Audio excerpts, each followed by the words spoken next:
Hello. Well, today I'm at Rotherfield Village Hall and I'm about to speak to a group of the senior citizens here about my role and how I'm trying to keep Sussex safe.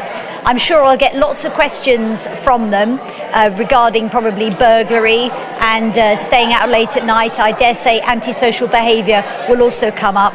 But it's really important that I get out and speak to the senior members of our community, because a lot of them, as you can probably see, won't necessarily access services for the police online. So they're not used to using computers like we are.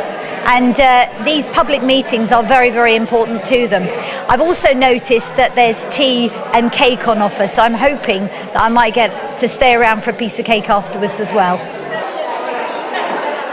Well, 15th of November is exactly a year to the date that I was elected as Sussex's first ever Police and Crime Commissioner. And it's been quite a busy year reflecting back on what's happened and some of the challenges and changes that have come across my desk. I think probably one of the biggest differences that I've been able to make this year is, despite the savings that Sussex Police have had to find, I've been able to find a further £2 million worth of savings, which has enabled me to open recruitment in Sussex Police for the first time in 3.5 years. So we've just selected 80 new police officers, 30 new police community support officers, PCSOs, and we're currently recruiting 120 special constables. The public are always telling me they want more visible and effective policing, and I think this will go a long way towards that. I was also thinking about domestic abuse, which has been a key priority of mine because it's important to Sussex residents and it's a feature in the Police and Crime Plan for Sussex. And looking back on the last 12 months and how I've been helping Sussex Police drive their campaign for domestic abuse, they've recently been awarded White Ribbon status, the first police force in England and Wales to get that, which is in real recognition of the work that they're doing, driving domestic abuse and making sure that also men stand up and take responsibility. I have an obligation to speak out against domestic abuse. And finally, I think probably launching the 5-year estates strategy, which is a £20 million investment programme looking at all the estates across Sussex Police, the buildings, the land, everything that they own, and asking really, are they fit for purpose?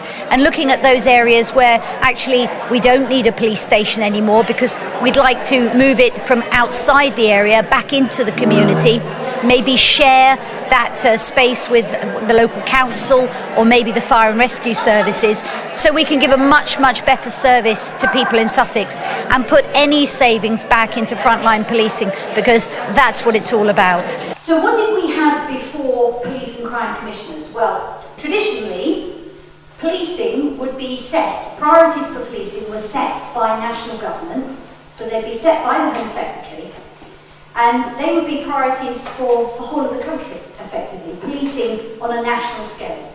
And then those priorities would be delivered locally in Sussex by the Chief Constable, who is in charge of Sussex Police. And then the Chief Constable was held to account by a body of people called the Police Authority. Now, if I said to you last year, if you'd had an issue with policing, who would you have called? You'd have probably said to me, well, if it was something local, I'd call my local police officer or my PCSO, my police community support officer. Or if it had been something serious, a bit more, you might have got to pick the phone up to the Chief Inspector, who's your local district commander. Or if it was really bad, you'd have probably said to me, well, you know what, I'd pick the phone up to the Chief Constable. Or even still, the Independent Police Complaints Commission. But I doubt many of you in the room here would have said, oh, I know, I'll phone the Police Authority. But that was their job. They were supposed to be your representatives when it came to policing. Now in Sussex, we were quite lucky. We had a pretty good police authority, and on the whole they did a fairly good job. But the one thing that they didn't do well, and this was the same of all authorities up and down the country, was they didn't connect with the public. Nobody knew they were there. And so they've now been got rid of. And in their place comes one person. So 17 members have gone, and in their place one person who is the Police and Crime Commissioner. Now that's me.